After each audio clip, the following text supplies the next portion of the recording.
Adjugé 56 000. Le commissaire-priseur prend les enchères. 8500, 800, 3000, 200, 3500, 800, 4000, 200. Elle monte de manière proportionnelle à l'enchère, c'est-à-dire sur une enchère à 100 €, on va monter de 10 par 10 par exemple.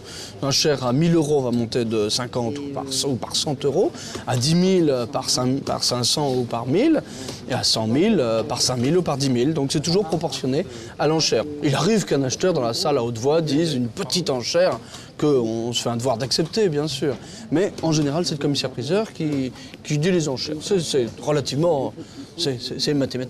Et comment fait-on pour enchérir? Oh, c'est très simple, il suffit de se manifester, clairement sans ambiguïté. Alors on peut lever le doigt, on peut porter une enchère à haute voix, il suffit de se manifester. C'est le métier du commissaire-priseur de savoir interpréter une enchère par rapport à simplement un tic ou un geste qui signifierait qu'on a envie de se gratter l'oreille ou le nez. 60, le numéro 14. Est-ce qu'il y a une bonne tactique pour enchérir? Alors si vous êtes très expérimenté, très habitué, vous pouvez tenter d'impressionner vos adversaires dans les enchères en intervenant au dernier moment, mais si vous n'êtes pas très habitué, il vaut mieux se manifester dès le début pour ne pas risquer de manquer l'enchère, de ne pas être vu par le commissaire-priseur et de manquer l'objet en vous réveillant trop tard. Vous savez, on vend un lot en moins d'une minute, donc il faut aller vite.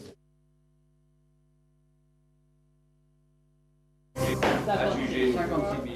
L'objet est vendu juridiquement parlant après le coup de marteau, donc il faut que le marteau tombe et que le commissaire-priseur ait prononcé le mot adjugé. Donc c'est le mot adjugé qui transfère la propriété du vendeur à l'adjudicataire, à l'acheteur. Adjugé 5800, ici. Le paiement se fait comptant, et c'est d'ailleurs annoncé par le crieur au début de la vacation. Donc on paye comptant, ça veut dire qu'il n'y a pas de crédit. On peut payer donc en chèque, en carte bleue. Parfois, il y a beaucoup de gens qui payent par virement, donc ils laissent un chèque de garantie, nous gardons l'objet et jusqu'à encaissement des fonds et donc encaissement du virement, on conserve l'objet.